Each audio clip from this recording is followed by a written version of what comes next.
Hello and good evening, everybody. My name is Bette Sussman, and I am going to moderate this interview today with the wonderfully talented Ann Klein. A little bit about myself. I'm a keyboard player here in New York.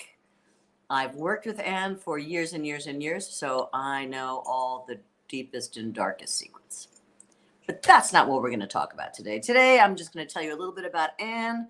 Ann is an incredible guitar player. She's an incredible songwriter. She's toured the world. She's written for TV. She's written for documentaries. She's done Broadway. She's, played live with 1 million people. She's a student of music to this day, a student of all things stringed. Let me introduce to you our guest tonight is Ann Klein. Hi, Ann. Hi, Bette, and hi to everyone out there in the whole wide world. How are you doing tonight? I'm doing pretty good because I'm here talking to you. I see we're here in your studio. That's wonderful to see. She's not kidding around. She is a professional musician. Look at all that gear behind her. I know, the lights are on and everything. All right, Ann. For those people out there, I'm going to ask you to tell me a little bit about yourself. Like, where are you from? I am from Weston, Connecticut, which is about an hour and a half from New York City. Right. And I moved to the city probably when I was 16, finished up to high school in the city. But I grew up in New England. I'm a New Englander. Mm-hmm. All right. And when did you start playing guitar? I was 7. You were 7. Was there a lot of music in your house? Did they play a lot of records, or was anyone, either your parents, a musician? My parents were not, but I have 2 brothers, so they played, and there were guitars in the house. And my mother was always listening to music. She loves music, so I was always listening to from her. Harry Belafonte and Ella Fitzgerald. For my brothers, they were into rock and roll, Beatles, the Stones, Crosby, Stills, Nash. So I listened to a lot of different stuff. I love Harry Belafonte. I did too. He was amazing. I have a Harry Belafonte story, but I just want to address all you out there that if you have any questions, I know that a lot of you are watching this live, so if you have any questions, just put them in the chat, and when I'm finished with the my part of the interview, we'll ask your questions. So don't forget to put your comments or questions in the chat. Okay, so back to your home life. Records, yes, records. I also, we also had a lot of records playing in my house, and that's how. There was just always music. So even though I don't remember, I'm sure that's the reason why I migrated in that direction. So, your brothers, are they? Tell me about their. Are they professionals? No. The other one was a headhunter for like corporate. Oh, okay. So you're the outcast. I'm the outcast. That's exactly right. Right. Well, you're a fantastic outcast. All right. So you moved. So you started playing when you were 7. Were you just playing by ear, following your brothers, or did either one of them teach you how to play the guitar? No, I took some lessons. When you were 7. Yeah, learned how to read, from simple, Mel Bay. Learn guitar, beginner books, and I had some teachers learn chords, and once I learned chords, that's when I started writing. So you'd learn like what's that Elvis, love me tender, love me sweet, it's in right. books, the Elvis Presley song, and right. I learned the chords, and then I would write 5 songs based on those chords that I would learn in these songs. Every time chord, I'd write another 5 songs. Now, what age was this?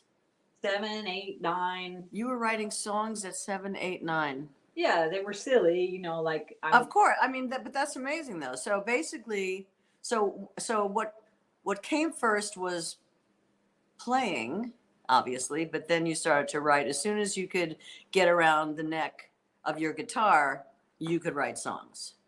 Yes. So you're basically, your interest was writing songs before you aspired to be the incredibly accomplished guitar player that you are now. I would say so. Yeah, I was Very interesting. interested in writing more than being a really great guitarist. Interesting. I think I did too, as a matter of fact. I think that when I was a kid, I was definitely under 12. I went to camp, summer camp, and I think my first song I ever wrote was called Camp Ranger, and the first song was Ranger Road. So yes, silly songs. Ranger Road? Ranger Road. Yes, the place where everyone goes, Ranger Road. My first song was Back on the Lonely Road. Wow, you knew a lot about that when you were 7, getting back on that lonely road. That's right. Incredible. I mean, I think as there's a certain amount of mimicry in music, don't you think? And whether it's writing or playing, there's definitely a little bit of mimicry in what we do. Absolutely. Because we aspire. Before we had our own voice, we listened to other people's voices, and so we had aspirations. Absolutely. Yeah. Absolutely. So you were living in Connecticut until you were 16, you said? Yeah, about 16. And then the whole family picked up and moved to New York City. No. I moved on my own and lived in a friend of my mother's. I lived in her apartment and finished up school, high school in the city. I just was very, very restless child, and I was not happy living in Connecticut, and I wanted to be in New York where it was all happening. And Right. so my mother, being the very progressive person that she was and still is, gave it a shot. And so I went to a very liberal school where I took some college classes at the new school and worked in a health food store. You mean when you were in college, you took some? In high school still. I mean, in high school, you took some college. That's what I meant. You took some college classes in Yeah. music. No, just to get credits to graduate. I took a class about Herman Hesse and his books and Mhm. about that, because that was a long time ago. Are you a reader, Ann? I'm a reader of the news. I used to read more books, but now I'm kind of addicted to the news more than Yeah, I hear you. Me too. I try and I keep a few books on the bed table, and I get to them in between news shows. Yeah. Yeah. Yeah. Okay, so you're living in the city. You're 16. How old were you when you played your first gig in New York City? Well, I'm going to back up a little because I actually played my first gig in Connecticut. In Connecticut. Okay. Probably about 13 or 14. I had a writing partner, this girl named Amy DeMeo. She was a great singer, and we'd write songs together. And so we played our first gig in Wilton, Connecticut at a place. Oh, I know it well. Yeah. We have mutual friends who were from there. But the venue, it was a coffee shop called Brock's. So we played there, and then we played at the Grassroots in Westport. What's that? Is that a cafe as well? Yeah, but it was more evening kind of situation. So you were playing at bars when you were not of age. It wasn't a bar. No, we couldn't do that. But it was a coffee house. But that was a nighttime gig. Okay, awesome. Yeah. So all right, so you got your feet wet a little bit in Connecticut before hitting the Big Apple with your immense talent. So all right, now let's get back to my other question, which is, when did you play your first gig in Manhattan? We were probably around the same age before I moved in, and Amy lived in the city, so she had access to all kinds of people, and she knew about this club called the Improv.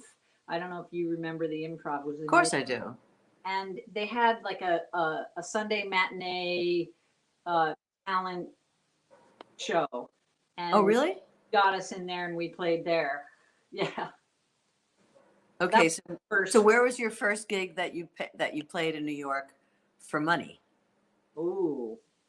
Because I know they didn't pay you at the Improv. They barely pay the comedians back then. So I know they're not going to pay musicians. Oh, Lord. We're the last to get paid. Yeah. Probably either tracks. Then once we got over our little folky hippie duo thing, we started a new wave band, and we played at tracks. What was the name of your band? The Bank. The Bank. The Bank. So hence it was your first paying gig, The Bank. Yeah, that Yeah, was with paying gig. And so that was probably at Tracks or Snafu or maybe even CBGB's, because we brought in so many people that they had to pay us. Now at this point you have a band. Now it's not just you and Amy anymore. It's Correct. you. Tell me about your band. What did you have? Was it? So we had me and Amy. We had Ed Steinberg on the drums, a guy named Devin Carter on the bass, and we had this harmonica player named Jim Zeller, who now lives in Montreal. He's Canadian, and nobody played the harmonica like this guy. He was the Hendrix. Oh wow, I've never heard of him. That's because he left New York a long time ago. He was here, and then he wasn't. So he went back to Canada. But he was the Hendrix of harmonica. You've never heard a guy play harmonica. Wow. Okay. Yeah. I mean, maybe I'll go down a rabbit hole and find some YouTube clips of him. Yeah. Amazing. Okay. So, and you were doing all originals. Yes. Wow. Yeah. We made a single, a little, a 45 when we had right. back in the day, and that's right. It got this like fun single of the month award. Did you have a deal on a record label? Nope. You put it out yourself? Yeah. Wow. In those days, that was not that common.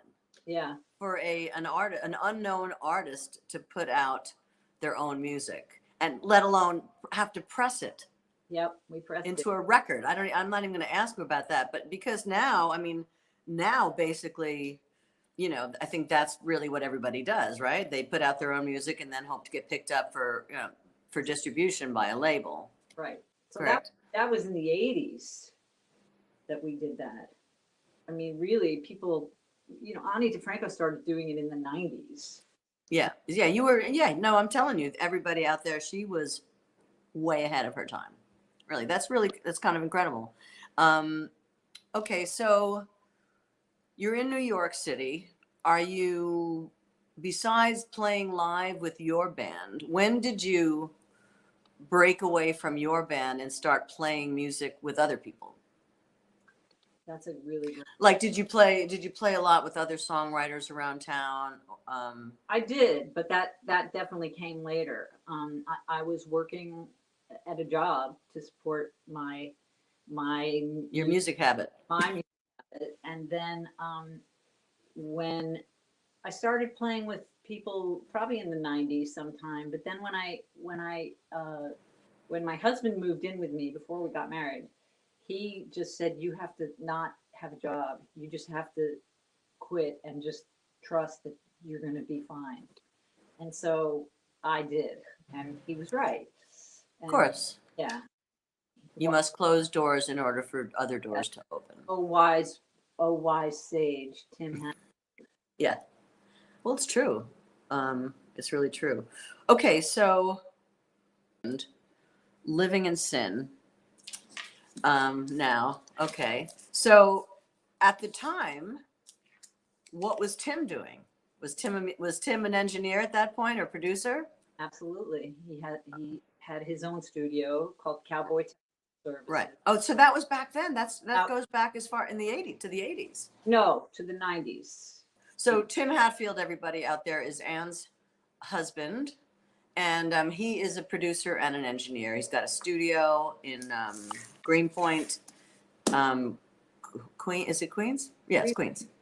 Brooklyn. It's like Queens to me. It's on the border, so. Yeah. Yeah. So, all right. So I didn't realize that he had it for so long because, I've done numerous sessions there myself and with you, Ann. Yes. I'm going to guess that you and Tim started doing projects together. Did he start recording you it's like pretty soon after you guys moved in? Did he take you into the studio? Was that your foray into recording? Was it because of Tim? No, I had recorded a couple of CDs before I met Tim. My first CD, Driving You Insane, I recorded at some guy's house in New Jersey. This is a long time. That's I think that was 95 or 94. And with Rich Mercurio on drums and Steve Count on bass. And yeah, that was my first solo record without, a band writing. Right. With my songs solely, and that record did. What year was that? Probably, I'm gonna say 95 because I don't exactly remember, but it was around that time. Okay.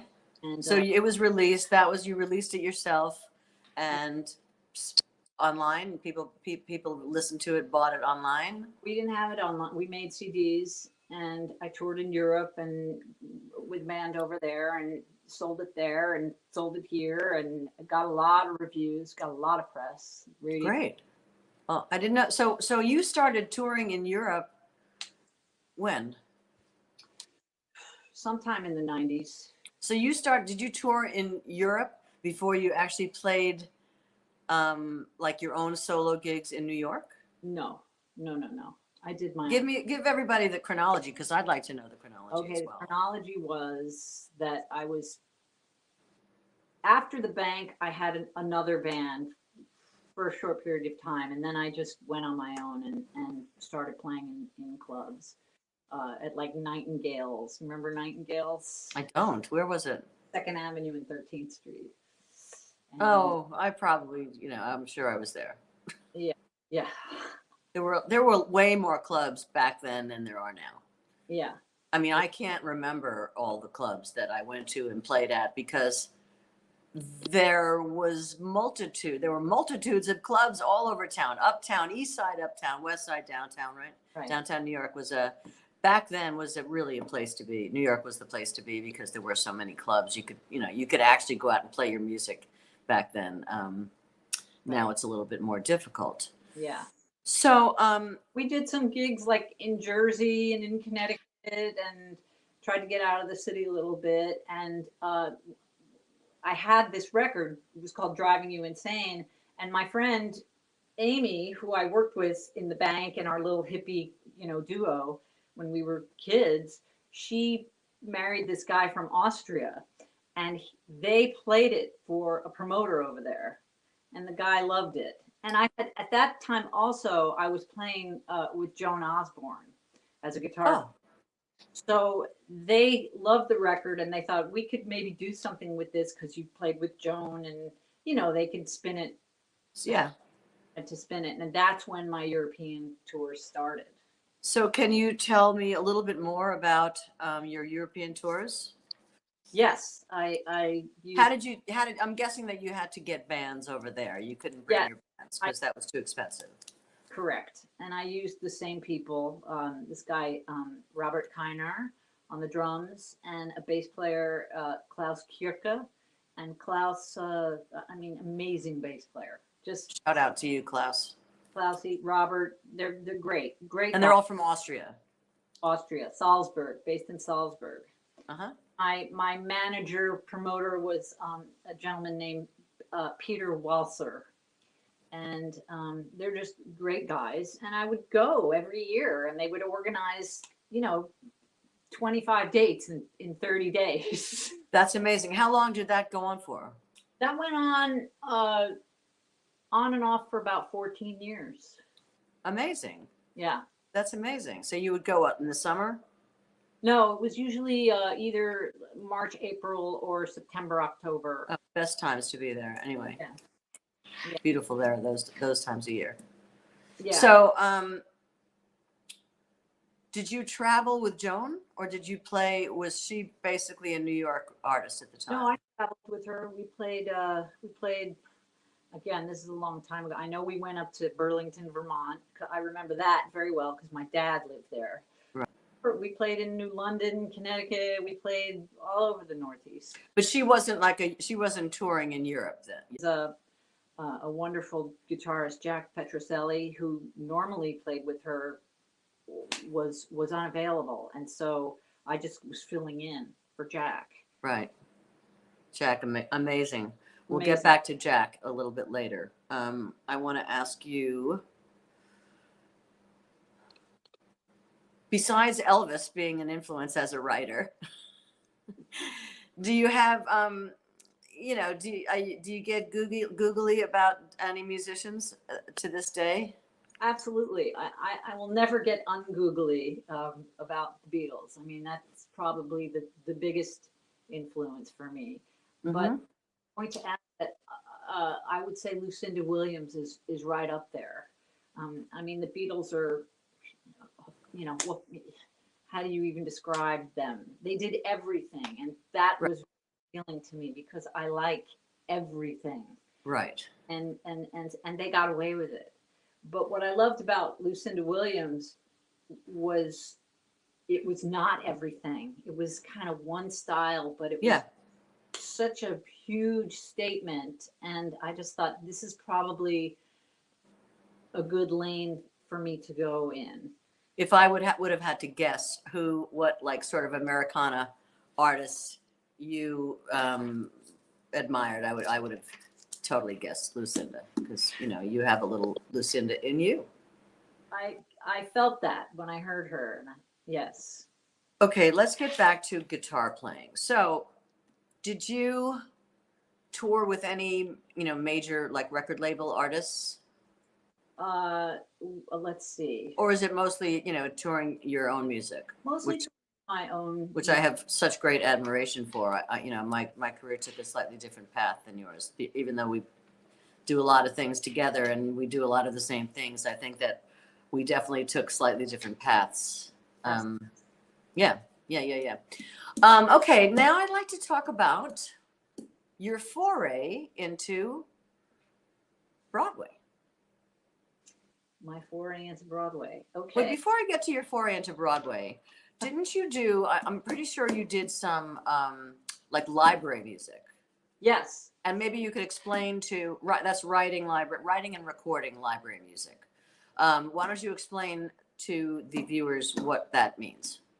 So when you're watching a TV show, you'll hear background music a lot, incidental music. And that's exactly, or actually even if you watch pet videos, which I'm totally addicted to, I always watch, the dogs, and because I love animals, but you'll hear music in the background, and that's library music. So you wrote, so what you do then is you don't write for the TV show, you write for a company, a library music company. Correct. And then they submit your material for TV and film. Correct. Now, I think did you score any film, like documentary films? I did. I had a friend in France who was a journalist, and he did 2 documentaries for French television. It was called French Television. That was the station, and he had me score them. So that. And what were they about? What kind of shows were they? One was about agriculture, so about how best to not rape the planet, which we're currently doing. But so that was about agriculture, and the other one was about William Burroughs. Was it just you, like an acoustic guitar? Not acoustic guitar. There was some acoustic guitar. There was some electric guitar. There was a lot of weird keyboard sound stuff as well. Just hunt and peck, find the right notes, get a weird sound, because keyboard. Speaking of that, who's your favorite keyboard player to play with? Oh man, I gotta really think about that. TikTok, Ann. TikTok. Come on, Bet. That's my funny joke. How could Bet not? That's my funny question. I'm just kidding. Okay. So you did this. You wrote for TV, which is very cool. I did some of that myself.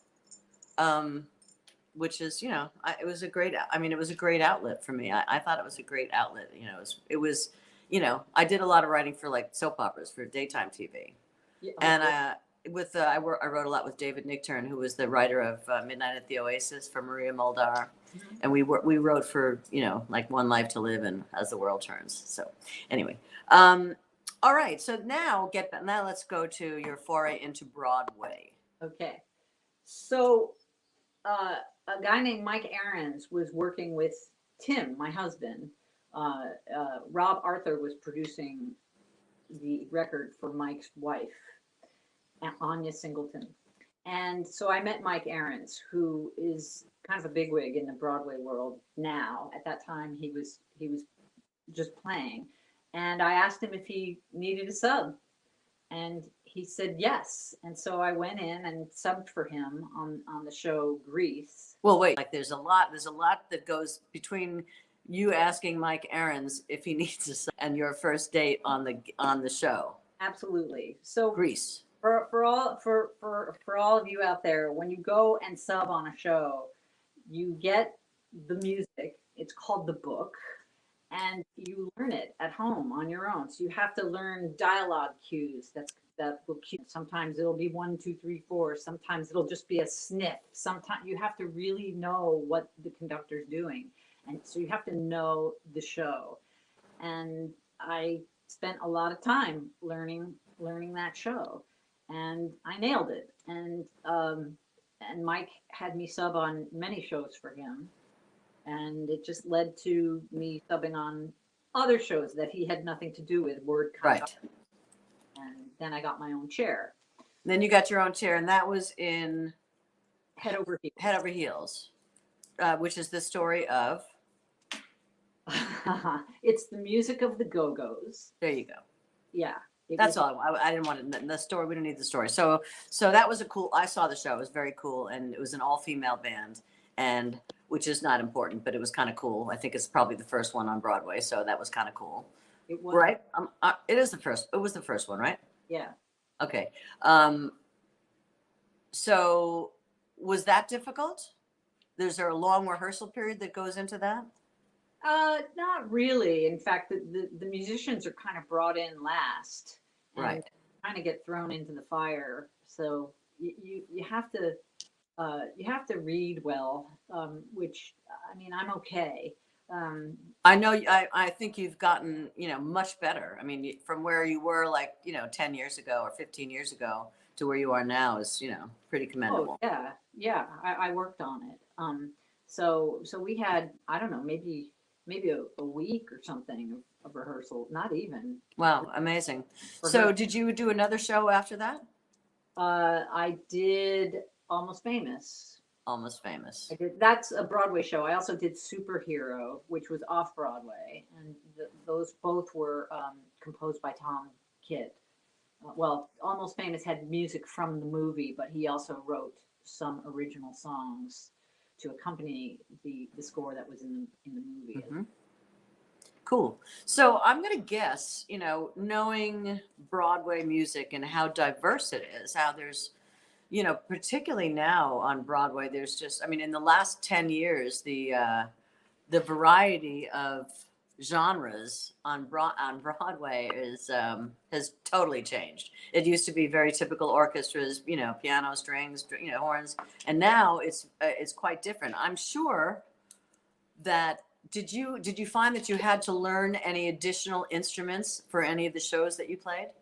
Because I know for you out there who maybe don't know Ann Klein, I mean, I've known her for such a long time, and she's basically these days, I'm going to say since the pandemic, she basically learns a new instrument every week. So a new stringed instrument every week. She's really, she's become pretty prolific in her stringed instrument playing. So did you do all that on your own, or did you do it, was there one instrument that you needed to learn how to play in order to fulfill that particular chair in a Broadway show? I did it on my own, and I did it because, well, the first instrument that I picked up outside of the guitar was the mandolin, and I did it because I had played the violin when I was in my 20s, but I had to. It really hurt my hand. It hurt my hand so badly that I had to stop doing everything for 6 weeks. So then I just forgot about the violin, didn't think of mandolin. But when I got into the Broadway world, I could see that people were playing maybe more than one instrument. And I picked up the mandolin because I knew it was tuned like a violin. So I had all of that memory. I remembered how to play the left hand of the violin. And obviously I could play the right hand. So I thought, this is going to be easy for me. So I taught myself how to play the mandolin. There wasn't a specific show that I had to do it for. I just really got into it. Great. And you play the hell out of it. Now, also you've taken on other instruments like lap steel. Yeah, the lap steel guitar. Somebody gave me a pedal steel, and that was just too much to handle. That's an 8 day. Yeah, that's because you're dealing with pedals and Yeah, that's so much. For me, that's like being a vibes player. Yeah, it's really crazy. I got a lap steel. I had one, and I started playing it many years ago, and then I kind of forgot about it. And then I did a gig recently, and I heard steel on the recording, and I listened to it, and I thought I could do this on the lap steel. I could do this. And so was that the Janie Barnett gig? No, this was the Rich Pagano gig at City Winery that I did in January. Oh, okay. It's fun. So I learned it, and then I just have been cramming the lap steel. And I've been posting little videos, and Janie saw it, and she said, "You got to play that." So it's turned into a thing, Yeah, it sounded really beautiful. Show she did for those of you out there, I don't know if you know Janie Barnett, she did a reimagined Cole Porter on a CD, and it's quite beautiful. And then do you play dobro as well? I just tune it like a guitar and play it like a slide. Right, like a slide. So do you have one? I do own one. You do? I do. It's actually my husband's, but I play it. Right. Yeah, you'll get it, But I don't play it like a real dobro player. I just play it like a slide guitar, but it sounds like a dobro. And right. I have a banjo, 6-string guitar banjo. So it sounds like a banjo, but I'm playing guitar. So, right, because a banjo is usually 5 strings, correct? Yeah. Most banjos are 5 strings, but they do make banjos for guitar players so that they don't have to relearn, everything, and they can play it like a guitar, which is a great advantage, I would imagine. It's a great advantage. Yeah. So she's, Ann Klein, multi-instrumentalist, and a writer and a singer of her own songs. I've had the good fortune of playing with Ann, playing on some of her gigs with her, and her songs are they're really unique and really great. Which brings me to something that I'm aware of that you started doing in New York at the Bitter End, the famous Bitter End Club, which has been around since, the 70s. Joni Mitchell played there. Muhammad Ali was there. I mean, it really is. It's a very historical landmark music venue in New York, and it's still going strong. So, did Dylan play Ann there? Klein, you started a songwriter circle, hosting a songwriter circle where you get together, you call in 3 other singer-songwriters. Why don't you tell us about it? Okay, so I call in 3 other songwriters, and usually they're players. Because there are songwriters who aren't players like we are. Right. So right. We gotta play. And we have a little rehearsal. Everybody brings in 4 songs. We have a little rehearsal, and everybody plays on everybody else's songs. So it's not too well thought out. So you can kind of see how people are thinking in their head, how I'm going to approach this song, as opposed to like this very finished presentation. It's much more down and dirty. Yes, I know. I was supposed to do one with you and Jack Petroselli, as you mentioned before, a great guitar player. But I got COVID, so I couldn't do that one. But we'll do another one. But we did do it. You did. We did one. We did. Yes, we We, did. we did one with James Maddock and Janie Barnett and myself and you. Yes. And it was just wonderful having you play on my songs, as always. Oh, well, it was wonderful having you play on my side. That was a really interesting night because you couldn't really put four different writers together. You know, like we were all very different, you know, unique to each other, to ourselves, and, you know, as far as writers on that gig. Right. You know, like my songs or my writing was really, it was different than Janie's, and Janie's different than you. And, you know, it was really, I think that makes it really interesting. Yeah, and that's what people who come to it say. The audience, people in the audience, wow, I've never seen anything like that. I think Right, because if you want to hear the same songs from somebody, go see their show, as opposed to, you know. But I also think so many things have become very homogenized. So it's talk about variety. You know, you can have an orange and an apple and a pear and a bowl of cherries and Right. the fruit salad. but that's what makes it interesting for me. Yes. It makes me a better player and interpreter and sensitive and what other people want. And then I learn as a writer too, to approach their own songs.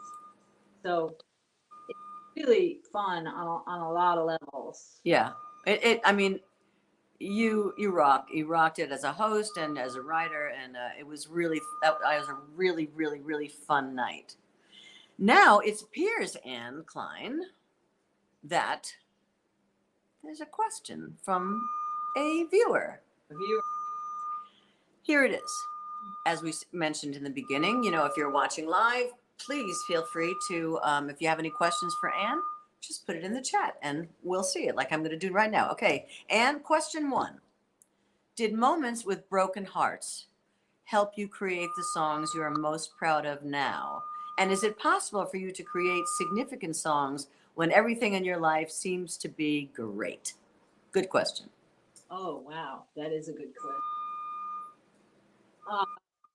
Yeah, I would say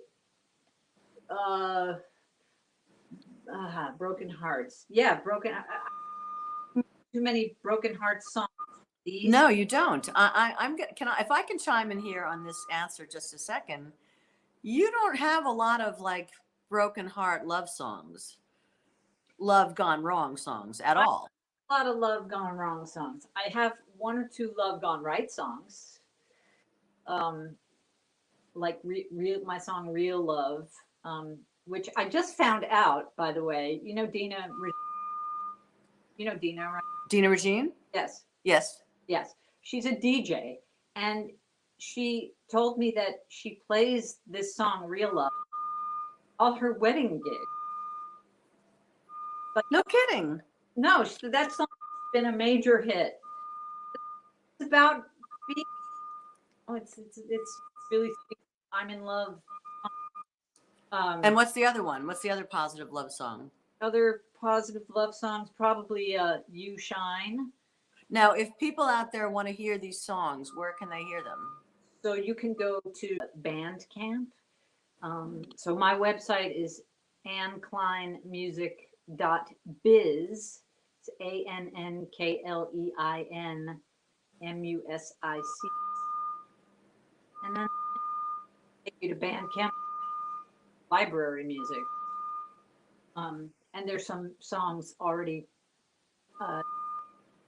So probably my 2 songs.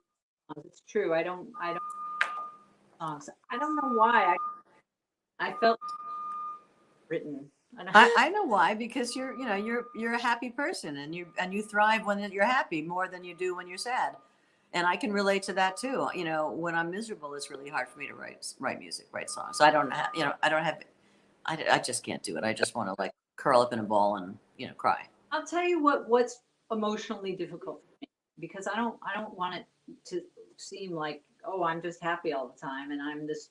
No, we all experience sadness, and it's totally normal. And so for me, sadness comes when professionally, when things aren't going the way I want them to professionally, or I'm just sort of in this spot. I have no idea what's next, and freaking out and I don't have a job until, you know, from now. What am I going to do? Oh my God. And that's something that I write about. Like, what I mean, sometimes it's hard to get started with, so I'll often write about that, like about this slate that I about the in front of me. And that's a broken heart for me. I don't know. And I'm sorry, but you're cutting in and out a little bit with the audio. Can you repeat what you just said in case it's the same for the people out there? Because I didn't hear it. I'd say my broken heart comes from a lack of what I feel, what I want to happen professionally. So I'll be in this state of mind where I'm anxious and I don't know what's coming, and I don't have a job for a month or 2 months or 3 months, and that's my broken-hearted. Gotcha. Gotcha. Now, I mean, I've played a lot of your songs. I've heard, like, you've got this great song called Rocking Chair, right? That's what it's called. Beautiful song. Where is all your music? Is the music that you wrote with Amy and the bank, is that any of that available to be listened to by anybody? I don't think so. Okay. So basically you haven't done a solo record in a while. You haven't done a record. I haven't done one since, it's probably been about 9 years. Well, I think it's time, because there's so many songs that you've written in the last 9 years. I mean, do you get the impression that I'm a fan of Ann Klein's? I am a fan of Ann Klein's. I think, I think you should go to her, go to her website and listen to as much of what she writes as you can, because, and if they're not up there, some of these amazing songs like Rocking Chair and Hank Williams, they're up there. They're up there. Are they on your website? They're on the Bandcamp. On the Bandcamp, but the link in your website will take you to Bandcamp. Take you there. Yeah. Great. Okay, I have another question for you, Ann, from the peoples. What did you like the most, and maybe did not like at all, while working as a Broadway musician? Oh, well, the long hours when you're putting up a show. Before the show opens, it's a lot of time. You can't do anything else. That's one thing. And then just playing the same thing every show, 8 shows a week. I mean, you can take time off. And is that? I mean, do you like that? I mean, do you like when it gets better? I mean, obviously you play it. I mean, there's a fine line between playing the same music every night, but that's like maybe a year and a half down the line, or this music, I can feel that what I'm playing is getting better every time I play the show. And that's a satisfying feeling, as well as the other side, which is like, I'm playing the same music every night, but then again, you're getting paid to play the same music every night. So that's a beautiful thing too. Well, there's definitely a sweet spot from where you're like uncomfortable in the music. Right. Settles and you're like, yeah, I'm in it now and this feels really good. And then I'm tired of this. I need a break. Right. Well, that's when you call in the subs, like you were called in, and you go out and you play other gigs, because, I don't know where I know you play with, since you were playing with Joan Osborne, you have played with a lot of singer-songwriters in New York. Yes. Toby Lightman, I remember we did that stuff together. I just did a recording for her, as a matter of fact, just a piano thing for her. And Cliff Almond, right? Cliff Almond is another artist. Cliff Almond? Todd Almond. Todd Almond. Sorry about that. Yes. Yeah, Todd. Incredible. Just sounds like Jeff Buckley. Plays piano beautifully, and is just a super, super talented guy. Tabitha Fair. Yes, we did have the Tabitha Fair band for a long time, and that was super fun. That was I think we all just wish Tabitha would get the hell back to New York. She moved to Nashville. This is an artist who's an incredible singer. And we used to play in her band, and it was fantastic because this music material was great. She wrote some great songs. She got great songs from other people, and it wasn't, we didn't do covers. We just did like, songs that other people wrote, say, for her. But yeah, that was a good one. That was a good one. What about now? Is there anybody besides Janie that you're playing with that you, I'm still playing with Todd. I have a gig with Todd, actually upstate, next month. where is that gig? That is in Ankrum. It's at the Ankrum Opera House.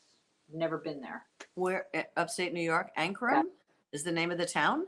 Yeah. You're making this up because that's a make-believe town, Ann. I Okay. don't think. Okay. You Beth. think you're pulling the wool over somebody's eyes out here, but we know that they're. God, Ankrum, where is it? I'm joking, everyone. This is my sense of humor. Far from Kingston and Woodstock, but it's on the other side of the river. Oh, okay. All right. I've been there, so yeah. Is that near Kerhonkson? I don't know. I don't think it is because that's also like around the same, but up on the other side of the river. I could look on a map. Yeah, no, it's not that important, but I just think that if people out there, we're touting Todd Allman's music so much that maybe there's somebody that's watching this from, that up in the upstate area that would like to come and see you play up there. Absolutely. That's why I'm encouraging you to let us know what you're playing. What is the date of that gig? That is the 22nd of July. 22nd of July at a place called I think it's the Ankrum Opera House. The Ankrum Opera House with Ann Klein with Todd Allman. I would like to go, but I probably won't because it's so far. It's a little far. Yeah, but you never know. One could change their mind. One always is good for a road trip every now and again. Who else are you playing with these days? Let's see. I'm doing on the 23rd. I am playing a tribute to David Malachowski, who recently passed away. He was a guitar player who played with Shania Twain, and that's going to be at the Cutting Room in New York. And when is that? That's on the 23rd of July. Oh, okay.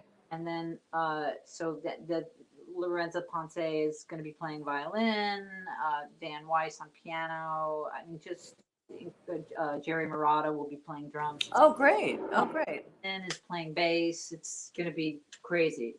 And then on the 24th, I'm doing one of my In the Round shows at the Bitter End. Oh. So, and you can stream that. If you're not in New York, you can. Who's on that show, Ann, with you? That is going to be Rich Pagano, who is a wonderful drummer and songwriter who plays with the Fab Four and the Fab Four. But for you out there that maybe don't know who they are, they're this incredible Beatle cover band, but it's not like any Beatle cover band that you've ever heard. These are like the top musicians in America playing, like the highest end musicians in America playing Beatle music. So they dissect it and they play every part, and it's pretty astounding. So yeah, so Rich is a founding member of that band, I believe, and yeah. And who else? Byron Isaacs, who is a bass player that plays with the Lumineers. So the Lumineers are on tour, have been on tour in Europe. I think he's coming home in like a week. And then Fiona McBain is doing it. And Fiona and Byron were in a band called Olabelle, who were very popular, several years ago. So I'm really excited about this. Yeah, Amanda, Fiona McBain, I got to play with. I'd heard about her. I saw one of her shows with Mike Viseglia. Were you in that band when they played? I don't remember. Anyway, she's amazing. She's really cool. Very unique singer. I'd be curious to. I'd like to come. I'll come to that one because I like to come to them when I can. Because who else? Oh, Byron Isaacs. Didn't Byron Isaacs used to be the bass player for the Ramble, the Ramble band? It's very possible. Yeah, for those of you who don't know what the Ramble is, why don't you tell them what the Ramble is, Ann? The Ramble is held at Levon Helm's barn in Woodstock, and it's just an assortment of musicians who get together and play. But Yeah. Top end. Also great, great players. And have you ever played up there, Ann? I have not. Have you? I did. Yeah, I played with the Bev Leslies. We played up there once. Okay. And I think I might have played for somebody else once, but I know the Bevs did one show there, and we basically opened up for the Ramble Band. We were first, and then the Ramble Band came on, and it was fortunate that Levon was still alive. Levon Helm was the drummer for the band. For those of you who don't know who he is, one of the great American drummers ever, greatest drummers ever. He passed in the last few years, and but that night he was still very much alive, and I got to sit right next to him and hear him play a shuffle. Yeah. All night. That was nobody plays a shuffle like him, and so that was pretty fantastic. Let's see. I think I have another question, Ann. Yes. As an artist, you or young artists, the ways to make art and money are very different. What is your advice to aspiring young musicians? Love what you do. Work hard. Teach. Teaching is a great way to make money. I do a lot of teaching, and you can do it remotely. If you're play with as many people as you can. In other words, nonstop. You just do it all the time until. Yeah. And you also have to go and hear people, be seen and network and. Exactly. And so you just do everything. But if you're a good player, start teaching. Try to get some students. It's really easy money, and good money. And you want to try to teach people that really want to be there, that really want to learn from you. Right, but you also, it's easy money, but you also have to, you have to have a plan. You have to have what is your method, and how you go about teaching. I don't think you don't just get in a room with somebody and go, here's how you play a C chord, here's how you play an A chord. Oh yeah, of course. But that's a whole other conversation in a way. But right. You another question is, yeah. Do you enjoy teaching? Besides being easy money, as you just said, do you enjoy teaching, and what is your favorite part about teaching? My favorite part about teaching is when the student comes back the next week having done their homework. That's very satisfying. It's very really rewarding, right? Yeah, it's really satisfying. And that's yeah. Do you teach mostly? Do you teach any professional musicians, or do you teach mostly amateur musicians? Because I know, I go back and study from time to time, still at this point in life. So I teach mostly amateur. Okay. I think it takes a certain patience to be able to do it, which I seem to have. So I think so too. Yeah.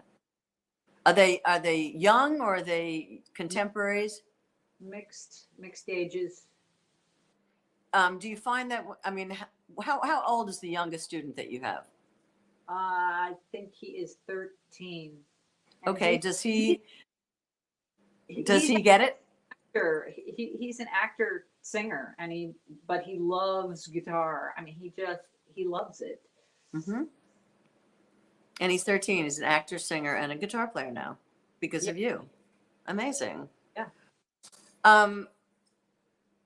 Do you have any, besides those gigs that you mentioned in July, anything else coming up?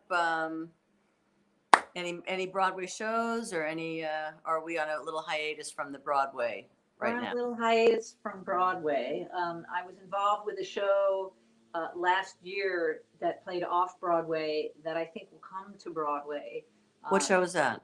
Suffs, Suffs, and it should. Suffs? Yeah, like suffragette. Yeah. Okay. Yeah. So hopefully they got a new orchestrator, so hopefully they'll be keeping guitars in the show. And I think that's going to go probably in 2024. Oh. So I have a little time. Absolutely. Yeah. Yeah. So we can we can write some more songs, and we can play out together. We could. Okay. I have another question for you, Anne. What are challenges in your opinion? Oh, see, I didn't even want to go there, but I'm going to ask it anyway because somebody asked.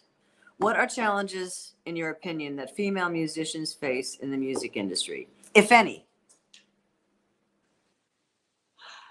I didn't. I'm going to preface this before she answers by saying, I actually mentioned to Anne before we went on air that I didn't want to talk about that because, Anne is a high level musician on the same high level as the high level guy musicians, guy guitar players. So, I think the whole you play good for a girl doesn't hold up anymore. Doesn't hold up anymore. Now, why don't you answer the actual question? I think it's really changed quite a bit. I do think guitar is a male-dominated instrument, and so it has been for many years, but it's really changed a lot. There were not a lot of girls playing when I was a kid, but now they're all over the place. Yeah, they're I think there's a lot more guitar players than there are keyboard players. Women. Yeah. Maybe now, yeah. I don't think through 20, 30 years ago. No, absolutely. And bass players. There's some, amazing bass players. Yeah. But that's just, they just happen to be, I think that what happened is what happened was that women decided that they loved music and that they started to pick up music and pick up instruments. And that's the only reason why we have, more female people playing now. Yeah. But it has nothing to do with strength or more knowledge. It really has to do with what's in here that makes you a great musician. I will say that back in the day, I think guys didn't look at women as, she can play guitar, and they wanted to hang with their friends, and a girl wasn't their friend. So I would say that's something that I personally had to overcome. Uh-huh. I don't know if you did, but I think that was probably a big thing back in the day. I don't think it is now. I don't think. Okay, I don't think so either. And I just want to thank you for this fabulous hour. I mean, I could go on because you're interesting and accomplished, and certainly we could go on for another hour. I want to thank you all out there. I want to thank the American Center in Moscow for putting this together. And I'd like to wish you all a fabulous evening, and go to Ann Klein's website and hear her music. You don't have to be in America to hear her play and hear her writing. So I would bid you all a farewell. I've had a blast doing this, Ann, and I'll see you soon. Sounds good. Thanks, Bet. Thank you, Bet.